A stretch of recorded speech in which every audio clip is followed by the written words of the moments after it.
the HomeTech Podcast for Friday the 13th of December. It's not very spooky. From Sarasota, Florida, I'm Seth Johnson. From College Corner, Ohio, I'm TJ Huddleston. And from Pickering, Ontario, I'm Gavin Campbell. And welcome to the HomeTech Podcast, a podcast all about home automation, home technology. And it's giveaway day. It's giveaway day. It's time to give away some Apollo H1s. Oh, I hope I win. Who you give them to? You know what? We were looking at it earlier today, and I was like, a couple of people went in and signed up, and we did restrict it we did limit it to states for shipping purposes and that kind of thing. So I think we had I didn't count right earlier. Now you're making me count again, but I think there were let's just say there were 13 or 14 people. I think we just give it to everybody. Why not? It'd be like a little Christmas miracle. Wow, that's amazing. Yeah. Wow, you're so nice. Yeah. Mr. Big Bucks over there. We don't even get paid. Yeah, what the heck? Well, wait, our salary's going towards this? I would ship you a tree, Gavin, but one, you already have one, and two, you're not in America, so sorry. Well, you know what? You will be soon, though. Your governor is gonna sign you over or something like that. That's what I hear. So yeah, if it's your first state, everybody's excited about that. Yeah, I know. Yeah. Well, I gave away my tree, but I ordered 4 more because it was all going to charity. So I'm still waiting on those to come too. Look at you. Yeah, support the cause. Yeah, so if you did contact us, and you I guess everybody that contacted us previous to this podcast episode gets one. If you have contacted us though, you'll probably get it after Christmas. We're gonna not be able to ship it out until the end of next week, I would assume. So you'll get them after Christmas, but it'll still be nice, and you'll be able to use it next year as well. So you could use it. You could use it in January. Yeah, you can put you can put anything you want. You put a song on there to Auld Lang Syne or something, or even you could just turn the red lights on and be Valentine's Day or something like that. You could use it any time of the year, I think. Yeah. 4th of July tree, I'm trying to think of what else. Yeah, 4th of July. They're so optimistic. Oh, well, people are doing Halloween trees and October fall themed trees now. So why not a year-round tree? Keep it up year-round, exactly. Yeah. All right. We this year we opted for a fake tree, just with a lot of stuff going on. And my wife, she ordered this shiny silver tinsel type tree, I guess. It's very shiny and very silver, and it looks really cool. And I was like, oh, this is going to look great with the twinkly lights. And it did, except for one fact. The twinkly lights that I have the green cord to match the green trees, or black cords, or whatever. I don't know. It's a darker cord. And when you put it in the tree, all you can see is the dark cord. So guess what I had to do? So you paint it? Order more twinkly lights. Do they sell them in different colors? They do, in fact. And it's actually the same model I have, but they have I don't know if it's silver or clear, or whatever they designate it as. But yeah, they had the 2 different wire types. And then we also have some more traditional C9 bulbs we like to put on. And I had to order a whole, I don't even see it, or it is around here, a whole new, those are also green. So I had to order white C9. That was very expensive. I was not expecting that. And they're probably all marked up for Christmas right now because everybody needs C9 wires or whatever. So yay for me. Good job waiting till literally the last minute. Since buying the house last year, I've been trying to slowly buy the lights every year, just because it does add up. Mm-hmm. And so the past 2 years at least, I've bought a couple smart light sets, and so hopefully in the next couple of years I'll have enough. But is it ever too much? Can you ever have too many lights? Some people say no. I think outside. I know I only have a few hundred Christmas lights outside. And the reason I know that is because they're all pixel LEDs now. So you literally have to count them. And you just count them 50 at a time or whatever. Or if you cut it, you just count how many are on that thing. But every one of them has an address. You can change the color of that particular light. So you know exactly how many you have. I think I put on my roof, I counted it the other day, there's 500 lights on my roof. And I don't have the front part on yet. So I'll have to put those on. But I also, I guess we're talking about not talking about projects yet, but I have little, it came with the twinkly lights today. I got little clips that I guess you can, now they're all stuck together. All right. They're little, I don't know if you guys can see these. They're little tiny clips, right? Like this. Mm-hmm. And and you clip them onto your shingle, and then on the other side they have like a hook. I don't know, like it's like a tiny little clothespin thing with a hook on the other side. So you like clip it onto the edge of the shingle, and since it's got a spring, it actually holds onto it, and then the little hook holds the light thing, and you get a box of like 300. I don't know, like they're tiny, so you get a huge box of them, and I'm gonna try those and put my lights on using those and see how easy or hard it goes. My hands will probably be all torn up and sore from trying to do this. Yeah, I bought some just regular C9 LED lights this year. It's just like 100 count, blue and white alternating. Yeah. But I also had to buy clips for them. I bought these plastic ones that you actually rip apart and then you like push them into each other. But they can be used like 5 different ways. So you can use them underneath your shingles. You can use them like on your gutters or like a bunch of different ways. So those are pretty handy too. So all kinds of different designs out there. Yeah, I don't know why you couldn't use these anyway. You couldn't clip the little clip on. Like if you were the first thing I thought of when you showed underneath. me those was like vinyl siding and stuff like that specifically. Yeah. Because you could like attach it to like the trim of your siding, or like maybe even the lip if there's enough lip there. But a couple of different ways for that. Yeah, they're smaller than I thought they were going to be. But I've got lots of them, so they should be able to hold the lights and everything up on the roof just fine. The zip tie method that I used wasn't that bad either. So if worse comes to worse, I'll just break out a couple of zip ties and shove them underneath the tiles a little bit, and then it seems to hold them down just fine. Anyway, Christmas lights. It's more Christmas lights at my house, definitely on the horizon, and then I'll have a final count eventually. I need to wire up the tree too first, so we'll get to that. But yeah, well, we got our tree put together, but because we've been sick, we got the tree up, we got the lights on there, but we've literally done nothing else with the tree, which is odd because by now our tree is usually decorated and everything. So yeah, we should probably decorate that, and we leave next week for vacation as well. So bummer. Well, that's not a bummer, but like, yeah, our tree is usually up by now, and we usually have it decorated, but it's been a busy couple weeks, and all sorts of stuff going on around here. But yeah. Anyway, the trees, they're going out. You should get them soon, and or next year sometime. But you'll have them, and you'll have them for next year too. So, and everybody gets one, which is great, including Keith and Guernsey. Sorry, Keith and Guernsey. Yeah, we're sending Keith one. So sorry, other not statespeople, but maybe Keith will get it by next Christmas. I don't know how long it's going to take to reach there, though. I imagine he'll get it like a little bit after New Year. Well, what should we do? Should we do a friendly wager? Are we going to see how long it takes to get to him? So we got to do it based on like weeks though, because we don't know when it's exactly going to ship out.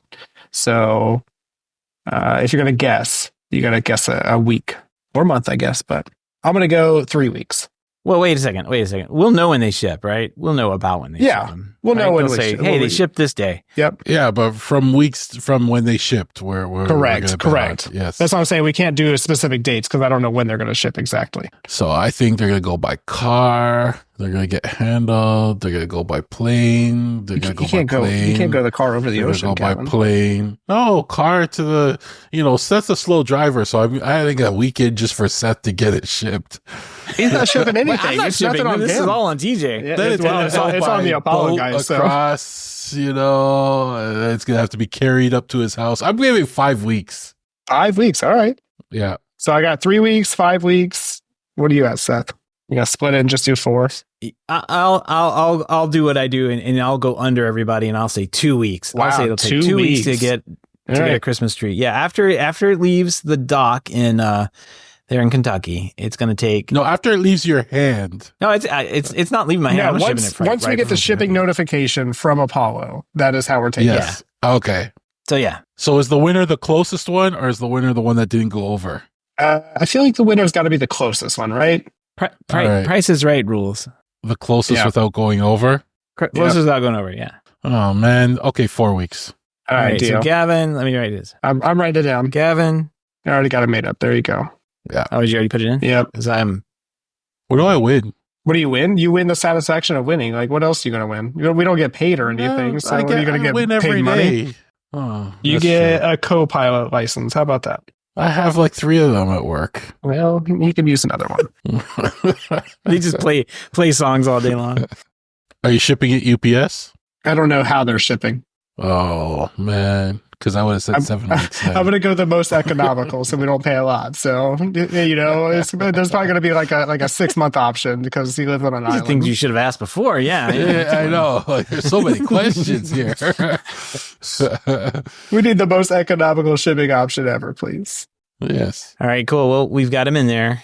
And we've got a couple of these. I see that there's the Patrick Spence one, which I've already lost. So Seth's out. You're just fancy. TJ, you're up next, January 13th. Yeah, I'm feeling it. I'm looking for a holiday miracle.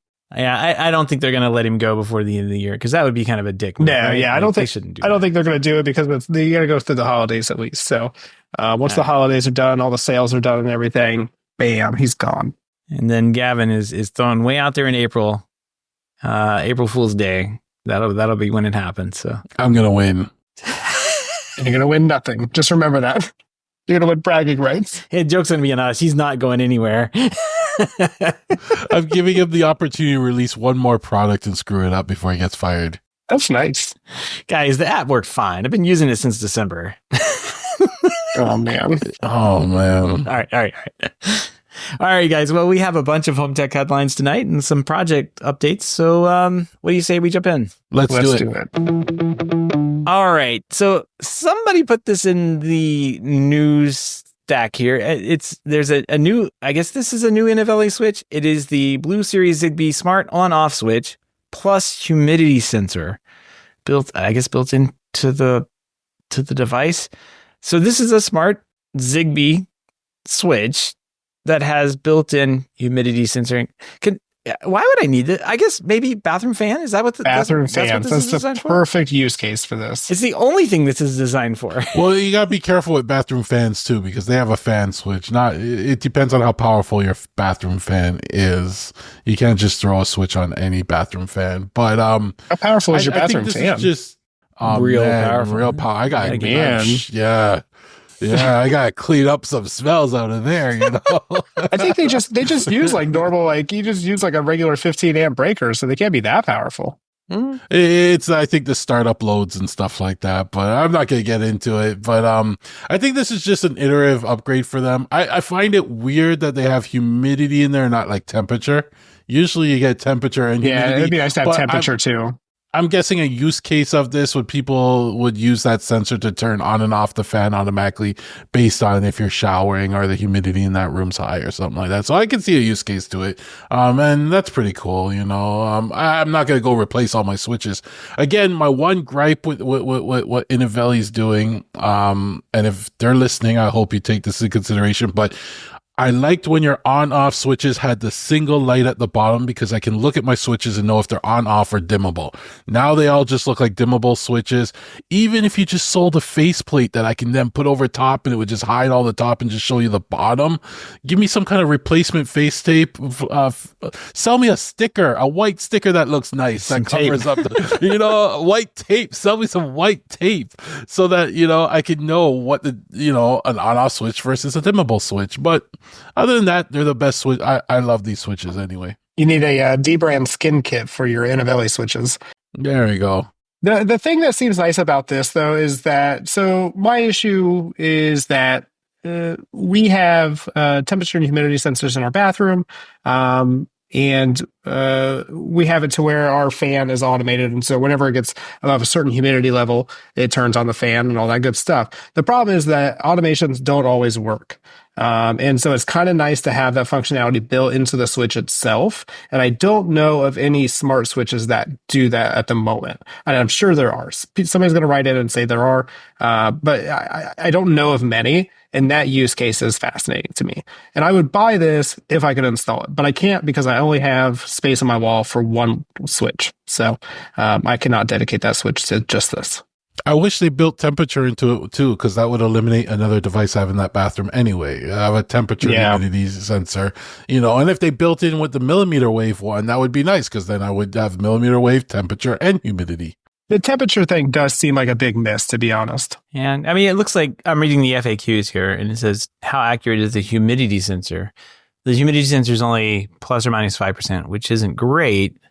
Because of the various loads on the switch, the sensor is not meant to be used to detect absolute percentage, but rather to see if the humidity increases rapidly to set automations off. So, if you're taking a shower, the sensor will detect a rapid humidity change and turn on this fan. Yeah.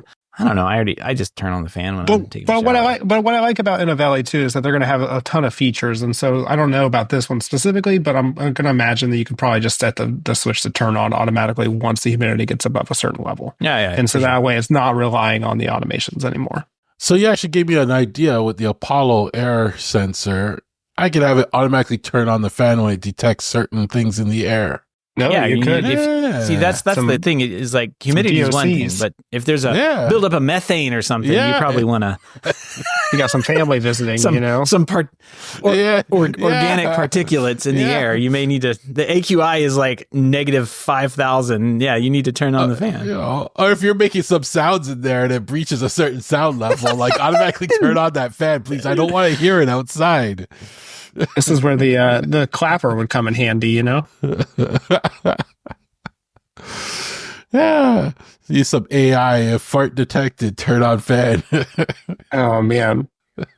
Why do you have a camera in the bathroom? Well, it's for my AI detection program. Oh, man. When tech gets creepy.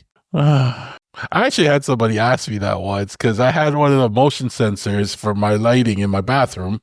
And they're like, is that a camera in your bathroom? And I told them, I go, if it was a camera, it wouldn't be so obvious, right? I just let them know. And then they started worrying. Well, they started looking around for the non-obvious stuff, right? So there's so much stuff you don't know about. Yeah. People are afraid in my house. Good. Well, I got a motion sensor on our shower, so I'm sure nobody finds that odd. Yeah. Those can get confused as cameras for some people, so. Sometimes you take long showers. You don't want the lights to turn off.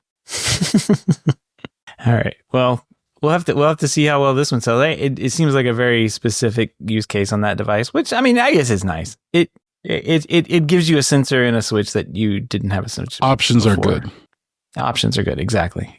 And like you guys were saying, it's not going to take away the motion detector in TJ's shower, but it will give you a sensor in the room that nobody sees and doesn't cause awkward conversations if you have cameras in the guest shower for whatever reason, Gavin. Anyway, let's move on. Here. We found a new product over on Shelly's website over in the UK, but not in the US yet. This is kind of cool. It's a Shelly Z-Wave door and window sensor. It's designed to detect opening and closing of doors and windows. Like I said, Z-Wave has got a 2-year battery life. It said, and Z-Wave 800. It also on here, we noticed it had a lux sensor, so you can detect the illumination level around. And it also has an open close angle sensor. So not, I guess, open close and angle sensor. So if you have maybe that's made for crank out windows or something. And then it also has the illumination measurement. So you get a bunch of 3 different sensors off this one little Z-Wave sensor. It looks kind of nice. I like it. And I like it because it's something different to just the traditional sensor. It added that extra open close angle, which I thought was good. Now you know how open or how closed the window is. Just something extra. And it's Z-Wave 800, so you can use it in mesh, you can use it long range. Good to see more Z-Wave products. Yep. I doubt this one would help your mesh very much, right? Because it's been my experience like the sensors like this are just batteries and they just kind of wake up and shoot a message out. This doesn't help the mesh. It will just be on the mesh, but it's not a repeater. So yes, correct. Something has to be plugged in and have a constant power for it to be kind of be up and repeating stuff. Yeah. Makes sense. Well, pretty cool product. It is 24 euro, I guess. So that's not bad. In the price range for Shelly. I would spend my hard-earned euros on this. And we have an interesting product here. Gavin, I think you're the one that ran across this. It's a company called Tomorrow, and they are claiming that tomorrow they'll have a product called the Tomorrow Fridge, which is a smart refrigerator that will help you reduce how fast your food spoils in your fridge by adding cameras in the same kind of cameras you have in the bathroom inside the fridge. and it'll keep an eye on your food, see if it's rotting in there, and be like, hey, you got carrots that you bought and they're starting to go bad. You may want to eat them, or throw them out and get some new ones. Kind of an interesting idea. Yeah, and this is a space I've been kind of keeping an eye on too, because I find in the kitchen, like, they give you smart appliances, but they're all useless. This is the one that I find that's really useful. It's a whole fridge, so it's not just a camera; it's a whole fridge unit.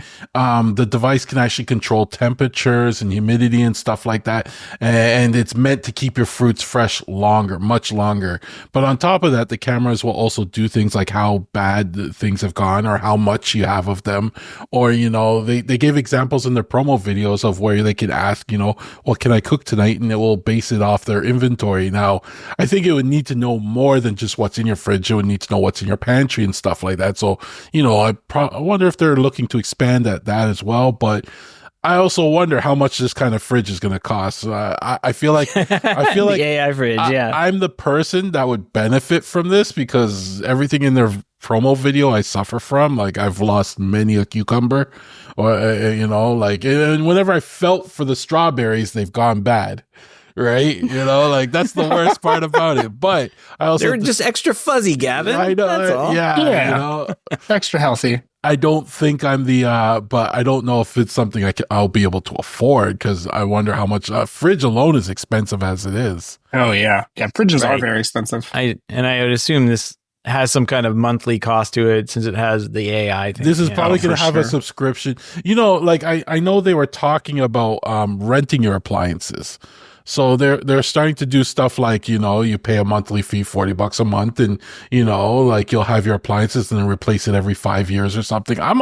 That's something I may be interested in, because these days appliances don't even last the 5 years. So if they're replacing them anyway, this would be a good thing for a rental model. Yeah, they have some interesting stats here about losing 312 pounds of food per year, losing $1,800 a year because of it. And you Americans are so wasteful, because this was all based on American, facts. I guarantee you, I am the one that's like, I'm way up above that average, because there's stuff in my fridge that is bad right now that we haven't found yet. We will find it, but yeah. What's actually interesting about this is that supposedly it can make your food last longer. I mean, that's the most appealing thing. Like, whenever somebody talks about smart appliances and like, you can look at your fridge remotely and see what you have and see if you have any milk. And I'm like, I don't care about that.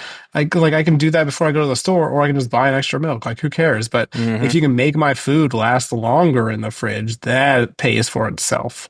And like you said, Gavin, I don't think a subscription is that bad for a fridge, because they're all crap anyway. Like, I've started looking at fridges, and like a good fridge is like $2,000 to $4,000. Yeah. And like, you can buy like smaller fridges and like more economical ones and all that good stuff. But if you want like a nice fridge that's not like high end, you're going to spend $2,000 to $4,000 easily. Well, I mean, even you get the high end one, and like 2 years from now, the TV screen on the front of it's broken. I mean, that's useless. And at that point, it won't have a camera inside telling you if your fruit's bad. But this one will. It sounds like I don't know. This sounds like it could be a pretty cool product. We'll have to dig deeper on this one and find out a little bit more in the future. Yeah, pretty cool stuff. All right, well, let's move on here. We've got a couple of new, again, more new products here. We've got Homey adding energy management dashboards with hardware and software. Well, I guess they have hardware and software solutions for this. They introduced a new energy management tab in their app, and a specialized energy dongle for European markets. Got to have those dongles. This is going to enable tracking of electricity, gas, and water consumption across smart home devices. The dongle, it's called the Energy Dongle. That's the best name for any product ever. It's priced at €39. Connects directly to smart meters using the P1 standard. Well, they have a standard? Wow. I get jealous when I hear that. I know, right? It's time to move to Europe. Let's see. They've got real-time and historical energy uses charts to track solar generation, monitoring EV charging, all sorts of good stuff. And guys, this looks beautiful. It looks very nice. I've heard of the P1 standard from other things. When I was doing like energy monitor research, a lot of times stuff came up. I can't remember who it was. It might have been Emporia or somebody else. They had a P1 dongle as well. And I think that is so cool. I want that for American sites. But I haven't seen anything like that. But I like the way that Homey is going with the energy stuff. I think they've had a couple energy updates recently. But this interface is really nice, guys. Have you seen this? I mean, this is what I want on an interface. Like just something out of the box that just looks like this. It could obviously be better. But this is a good out of the box experience for a lot of people. No, the interface is really good. Some people say it looks similar to Home Assistant, and I really wish somebody at Home Assistant would just make a front end that would just populate everything and make it look so nice like this make it easy for you guys, right? Like I do my own, but it's not easy for you guys. But Homey's been in the news a lot lately. They've been making a lot of noise lately. So I wonder where they will be like in a year. Like what? Yeah. After everything's happening, I'm just so curious. I wonder if this is stuff that was all developed, before the acquisition, and it's just coming out now. It had to have been in process. This 100%. is so Yeah, new. so in a year, I wonder how much further they will get, and but I'll be keeping an eye on them. I just find their hub was a little expensive, for the market, but we'll see. It still looks good though. I'm looking at the picture on this Verge article, and the dongle is literally hanging out of the smart meter. Yeah. It's a standard connection on their meters. They must have smart meters inside their homes. Ours would be outside getting wet in the rain and that kind of thing. Well, and I found a link for the P1, and I guess it gives you, you could do electricity consumption, electricity production, so you can show how much you actually get. If you create it from like solar, you can do gas consumption and then tariff information as well, so you can get peak and off-peak rates. And that is pretty sweet because there's nothing really like that in America. You have to cobble together everything. And I feel like in Canada, they don't want you to see this. Like if we actually saw how much gas we're using, we'd cut back on it. But our meters are smart. It's just they lock us out of it. They only want to have access to it, but they don't want us to see it. And I feel like it's a little scam there. But, one day the government will step in, when we become part of the states, and we'll get a standard. Yep. Yeah. This is nice. I'm looking through the protocol documents right now, and that's amazing. I want it. Very simple, but you get a lot of information out of it. Yeah, we don't get nice things, but if you are in Europe and you have Homey, you can have nice things. It's right there. All right. Well, we also have a new interesting product from Smart Things. They've gone off and expanded the music sync feature. To YouTube, and we've talked about this before. How I think they were just using some. I think Philips Hue was using like apps and that kind of thing to like sync lights, using Smart Things through like maybe some Samsung TVs and that kind of thing. And now Smart Things has expanded all of this into YouTube Music. So the integration allows Galaxy device users with YouTube Premium and Philips Hue Smart Lights to synchronize music across lighting, presets, in modes like party, relax, and workout. So this is a great idea. I really like this because you don't have to do this like outside of this ecosystem. It's really a pain. Like you can get little devices, ESP32 devices, and hook microphones up to them, or like pump music into them or whatever. But like it's not fun. And then this like ecosystem that they have developed with like hand in hand with Philips, like this is smart. It is really smart. It really is like a low barrier to really getting some cool features out of like the color changing lights and everything. You can just have a dance mode and have a dance party or whatever, and just a couple buttons presses, and you're playing your YouTube music or whatever music, and it just picks up the sound meters and everything, or however it determines how to change the lights, and just pumps it out to the lights. This is such a smart idea. It's a cool idea too. And I didn't even know I had this on my Quara strip lights. They actually have this music mode, and it was like the other day I was playing music in my house. I was playing Taylor Swift. No, sorry, I'm not Swift. I was playing Miley Cyrus. I was playing Miley Cyrus and blasting it throughout the house. And the light strip in my 3D printer started flashing to the music. I thought it was really cool. I didn't even know it could do that, but I had that light strip in my 3D printer case, and I'm like, it added a whole new effect to the music. I was thinking about buying myself flowers and everything at that point and enjoying it, you know? Yeah, that's a good song. The easiest is a out of good box song. experience I've had for music add on or music syncing, I guess, would be Twinkly, because they actually have that little USB plug-in. You just plug it into like a little USB whatever, and then it just listens for music, and it's awesome because it just works so easy. Yeah, we where we put the Christmas tree every year, we have there's a Sonos over in that corner, like I guess it's an old Play One, and that's where that goes. Like we just plug the little twinkly USB thing into that, pairs up, and whenever we put it into the Christmas tree dance mode or whatever, it does that. So yeah, I don't know, like it's close enough in that situation. It's nice that this is like something you don't have to have an extra dongle for, a microphone dongle, and you could just like pipe the music from the Galaxy ecosystem or whatever, right over into the Philips Hue lights. So I think it's like one less device you have to have. It just lowers the bar and kind of gives everybody the ability to do it, I think. So not a bad idea. Not a bad deal. Nice. We have we have a couple nice things today. Yeah, we'll have a lot of nice things, actually. We have a fridge. We have a sensor. We have a bathroom sensor that, cameras in the bathroom too. And then we've got graphs and stuff. Graphs. No standards. Yeah, no standards for us. No P1 standard. Sorry. All right. All the links and topics we discussed tonight can be found over on our show notes at HomeTech.fm/509. All right. Nothing in the mailbag this week. We do have a pick of the week. Someone put this in, and it's just labeled Robot on the Run. And there was this this earthquake that hit Northern California earlier this week. And it says here, this is off ABC News. It says residents of one North California neighborhood had a good laugh after Thursday's powerful earthquake struck the region. A robotic vacuum cleaner that apparently got disconnected from its base and was out roaming the streets. There's this little guy just cruising down the street, and people are coming out looking at him as he's just trying to do his job. He's lost, but he just wants to clean something. What I want to know is, how does it even get outside, right? Because I don't know about your guys' house, but my robot vacuum doesn't really go outside any. And so what happened to their house that this robot vacuum was able to get outside? Yeah, my robots can't escape. They're locked in. I don't know how this one got out yet. They just have like no stairs, no slopes or anything. What's going on? But when I saw this, I thought of you first, Seth. I thought of Clippy running down the road going, I'm tired of cutting grass, because I'm sure this has happened to you before.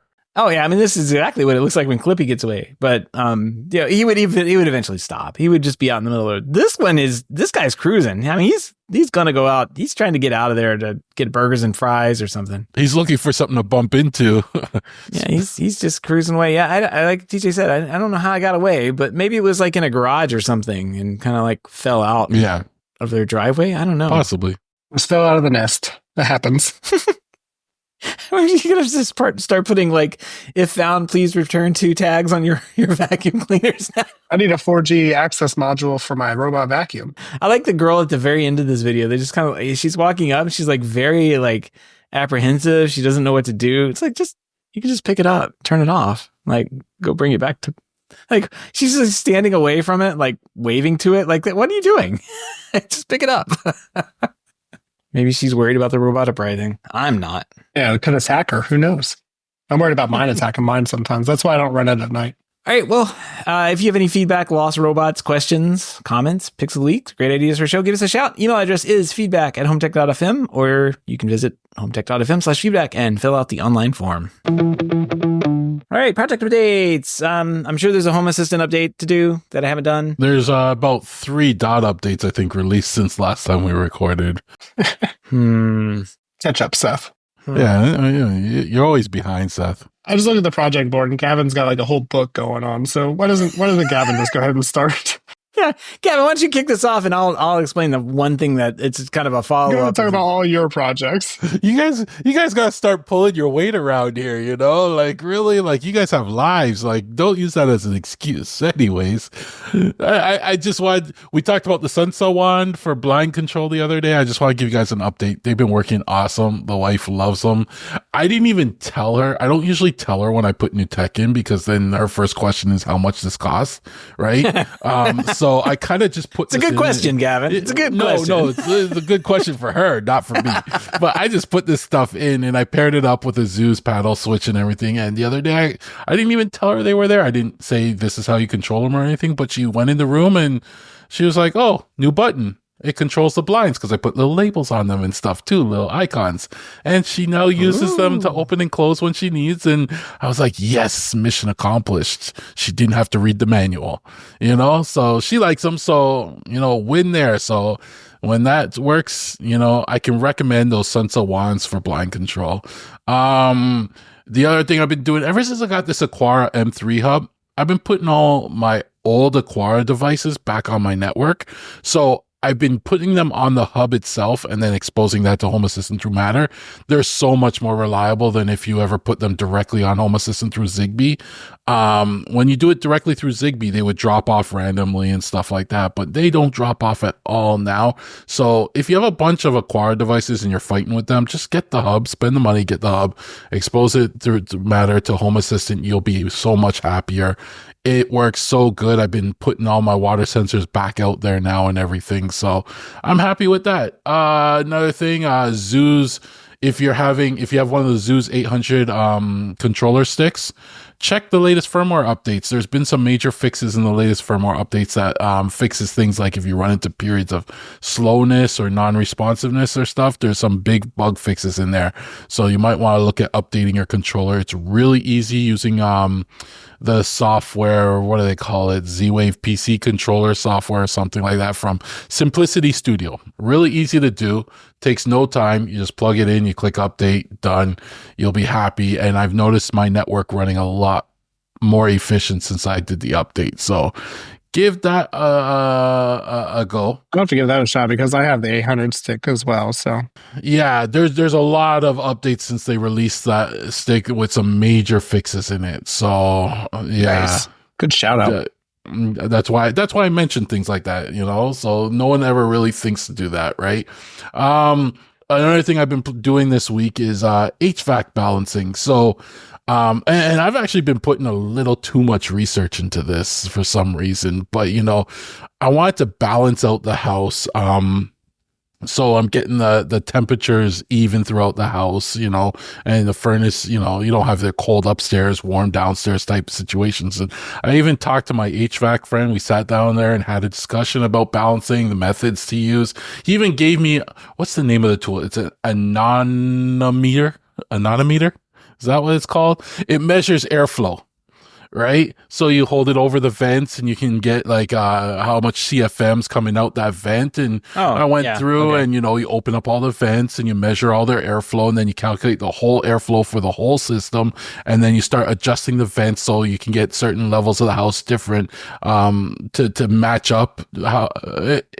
In the end, with all the sensors with temperature in my Home Assistant and everything, I can see that all my levels now match up. We don't have a cold upstairs, warm downstairs. It was really worth it in the end, right? And you can even, after you do all that, now you can tweak it based on rooms. So if I come up to like my top floor and I say, this room's too warm because like my office has all my computer stuff in it, I can tweak the dampers a little bit and I just do it all manually and close them a little bit so it gets a little less airflow, which means this room would be more equal to the other rooms now, right?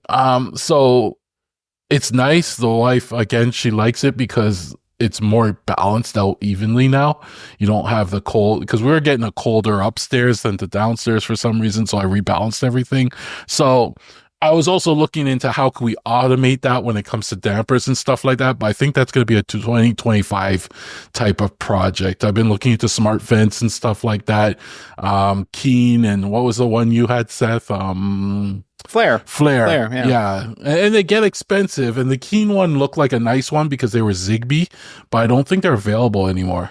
I don't know if they got bought by somebody or they're off the market, but they would have been a really nice one. And then there's devices that actually do damper controls, but all my dampers are actually at the registers, where in some houses they have the dampers down by the main trunk. And you could do damper controls down there if you wanted to.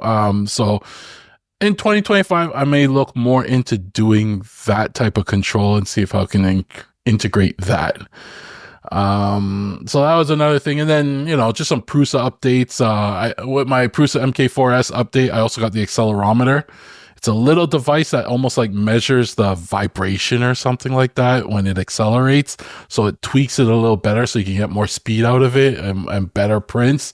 I think it's worth it, especially if you want to like make sure your printer's running at the best possible way. It's a real easy thing to do. You can order it from Prusa. And they released this GPIO board, right? So it goes into you connect it to the main board. And now you have some automations, like it's almost like an ESP32 where you have like, you can connect it to like the fan of the case and have it turn on and off the fan as the print starts and stuff like that. So I haven't figured out what I want to do with it yet, but I put it in there. I hooked it all up. It's all going. I just got to connect it to the fan. And another cool thing, that's why I like the Prusa printers. You can mod the heck out of them, like there's so much you could do. Whereas other printers, they work. And, those other printers are for people that don't want to mod them. I'm talking the Bamboo Labs. They just want to print stuff, right? They don't care about. You just want to print it and get some work done. I like tweaking and modding. So that's why I like my Prusas. Yeah.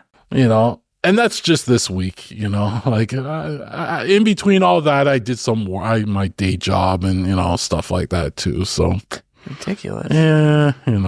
I added like 3 more Christmas lights outside. So I guess I did something. You gotta start pulling your weight, Seth, like seriously. I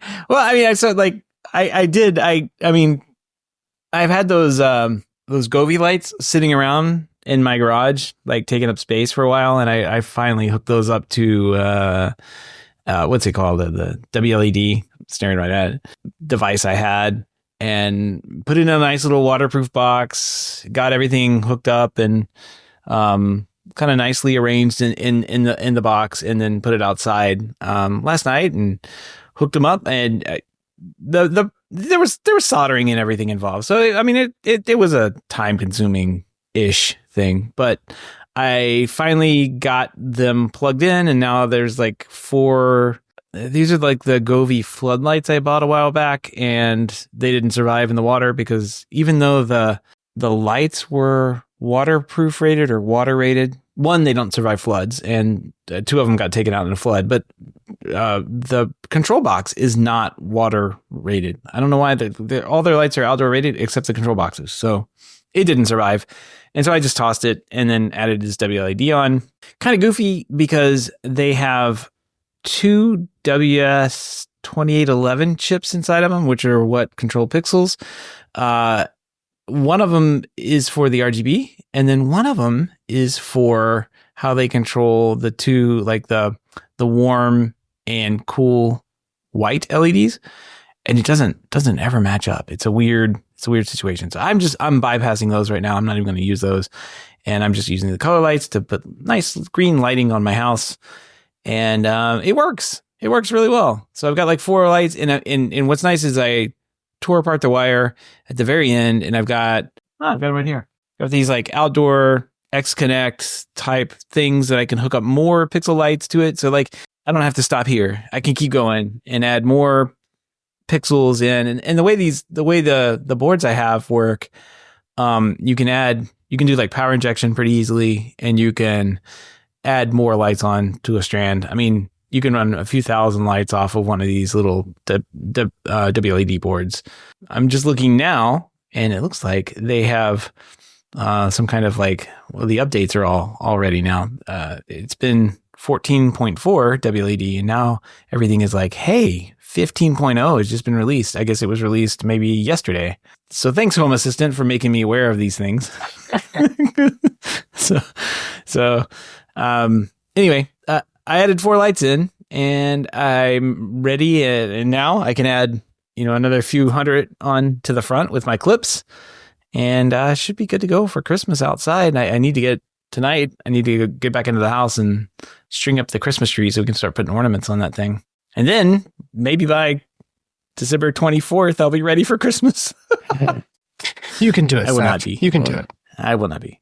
TJ, what have you been up to? You're not even in your house. You're not even in your own house. And you probably have more done more than I did. Yeah, well, I actually forgot to tell you an interesting fact about Ohio when we started off. So I'm going to start my projects off with an interesting fact because I'm traveling right now. I'm near Miami University again, so I'm near Oxford, Ohio. But I'm actually staying at a conference center at a state park. It's I think it's Houston State Park or something like that. Not even. I don't even know. Like, you have Miami there, and then now you've got Houston. I don't understand this place. Houston Woods State Park is where I'm staying at. It's Hueston, but it's actually in a town called College Corner, Ohio. And College Corner, Ohio, actually is kind of unique because it's split in half by Indiana. And so you go to College Corner, Ohio, and College Corner, Indiana, and it's the same town. Just split in half because the states.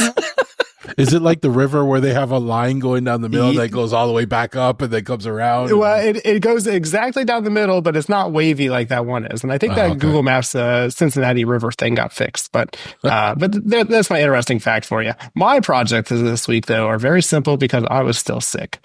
But I went out. We talked about my Den TV last week, and we talked about how awful my Fire TV was, and I couldn't really control it or anything. And at the end of the show, or at the end of that comment, I was like, man, I just found this digital signage display. I went and bought that. It was $100. It's a 43-inch digital signage display, and it's got every imaginable option, guys. This is a true professional TV because not TV, digital signage, whatever you want to call it, because you can control with RS-232, IR, IP control. They even give you an actual Windows program and Mac program that you can control the TV with and change all the settings with. And so for $100, I picked that up. Works great. The only problem is I can't make it work with Home Assistant yet. I've been working on that, and I'm sure it's easy, but I've been preoccupied, but for now I just manually turn it on and it's nice. It just works. Nice. Yeah, that'd be fun. We'll get you hooked up. Yeah. We were tinkering around with that before the show. So and you could, and like I said, you can control it. I can go to like the URL or the IP address of the display and control it and everything like that. So there's got to be a way to do it. I'm just busy. It's the holidays, so it's probably one of the best Facebook Marketplace finds I've ever found, though, because it was only $100. So.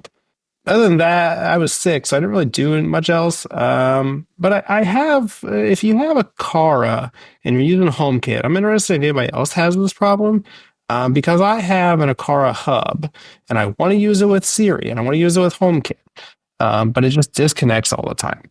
I'm not sure why. I reconnect it and I reset it up. And it just, after a couple of days, it just doesn't work anymore. Which hub do you have? It is the one that looks like a cat. Let me see here. It's the G3. That's what it is. That's the one with the camera built into it, right? Yes. Oh, okay. And so it all works great because I use the Aqara app. I can control my relay. I can see the camera. I can see the door sensor, the presence sensor. And I've brought it into HomeKit several times now. And after like a week or so, it just doesn't work anymore. It's so annoying because initially I can control it with Siri and everything. Because like really what I want to do is as I'm pulling up to my office, I want to be able to open my garage door with my voice. And I can't even do that. So it's very aggravating. And I imagine that's a HomeKit issue. Did you put the camera in the shower? There's no shower in my office, Seth. I use HomeKit with their with the lock. I have the older, I don't know, the hub, the version 2 hub, not the newer one. The M2 hub. And I can't say that it falls off. Like it seems to work okay. Maybe I just need a different hub then. Is it added to HomeKit using Matter or is it straight HomeKit? Straight HomeKit, I believe, because I'm going through the Aqara app to add it, and it asks me if I want to add it to HomeKit. I don't know. I'm just curious if anybody else has this issue because it's kind of annoying. It works. I mean, because for a couple of days after I connect it, I can use my voice to control my garage door, and then all of a sudden it's like, nope, can't find that. Interesting. No, I personally haven't had really any issues at all. The only issues I have are with the lock have been when the battery runs out. It doesn't really gracefully tell me, and I go and check the app, and the app is like, yeah, battery's good. But the lock isn't connected. And I'm like, well, how can the battery be good? Like these two things can't exist at the same time. So I'll go in, replace the batteries, and guess what? The lock works just fine after that. So, but that's the only issues I've had with it. And then the FP2 is connected to it as well. And I generally check that just about every night now to make sure the little rascal is in bed and not reading a book with her lights on again, because that's how we found her a number of times now. It's like, go to bed, go to sleep. I don't want to. No wonder you can't wake up in the morning. Yeah, but that's all the projects I have. We're going on vacation next week, so I'm not going to have any projects then either. So it's all going to be Gavin, just Gavin's projects. That's all the show is. That's pretty much it. Yeah. Just an update. The Cincinnati River still has the squiggly lines and the borders. Nice. I just went down on Google Maps. I went, and it's multiple spots. It's like somebody just got caught up in a current when they were trying to draw these lines. It's multiple spots along the river. It's very possible. Yeah. Or Google Maps was drunk when they plotted it, I guess. It could be like one of those things that they do. So if somebody steals their map data, that's one of the little like a watermark or something like that, like a little Easter egg that they slip in there.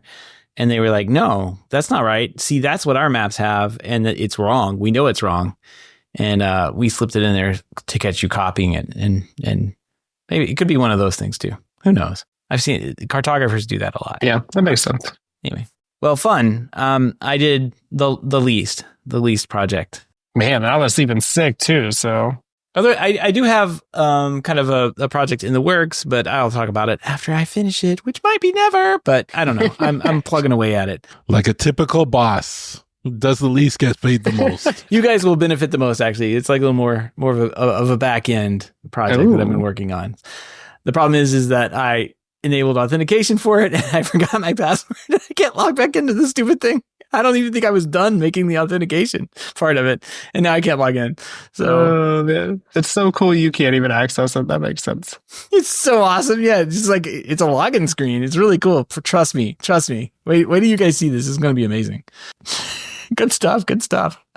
I think it's going to wrap everything up this week, but we do want to give a big thank you to everyone who supports the show, but especially those who are able to support the show through our Patreon page. If you don't know about the Patreon page, head on over to HomeTech.fm/support to learn how you can support for as little as $1 a month. Any pledge over $5 gets you a big shout out here on the show, but every single pledge gets you an invite over to our private Slack chat, The Hub, where you and other supporters of the show can gather in there. And what's been going on in there besides robots wandering down the streets? TJ posted a very interesting picture of a TV. Hey, that's a fireplace. It's a nice fireplace. I'm gonna walk away from that. You should. Yeah, that's not. I didn't see the TV first. You had to point it out to me. You described it to me and just ruined the whole picture for me. I can't look at it the same again. You can tell a lot by somebody by what they see when they see this photo. Yeah. It's one of those Rorschach tests. Yes. I think Jimmy was regifting his flume in there this week too. Yeah, he wasn't able to use the flume I sent him. So once in a while, if you're part of the Slack, I've been doing technology purges, and I've just been posting stuff, and I'm like, you just pay the shipping and you can have it. And Jimmy got a flume. Jimmy got a couple of things. He got a video doorbell and he got a flume, but he got a flume that he cannot use. And so if you're part of the Slack, you can basically get a free flume. Because he's not on the P1 standard. Yep. Yeah. Yeah, and TJ's posting pictures of the most interesting light plates we've ever seen with security screws on them. Oh, man. Yeah, that's at my my conference center lodge thing I'm staying at right now. I've never seen security screws on a faceplate for light switches. So I don't know if they had theft problems or they just wanted to make sure they didn't have theft problems. I don't know. There's a story. I'm not in a sketchy area, so they had a problem. Pretty nice in my area right now. There's definitely a story there. There's definitely a story. So somebody came along and was like, nope, we can't let this happen again. Let's put security screws on this faceplate and no one will be able to get to this switch again. You should be the maintenance guy and have it like, oh man. Nobody can steal my fancy switch plates. That's really what they're protecting. They're protecting their exactly. Custom switch plates. Yeah, custom. Right. A Home Depot switch plate. All right. Anyway. If you want to help out the show but can't support financially, totally understand. Just appreciate a 5-star review on iTunes or positive rating in the podcast app of your choice. That's going to wrap up another week of news here on Home Tech. Everybody have a great weekend, and we will see you next week. Till next time. Take care.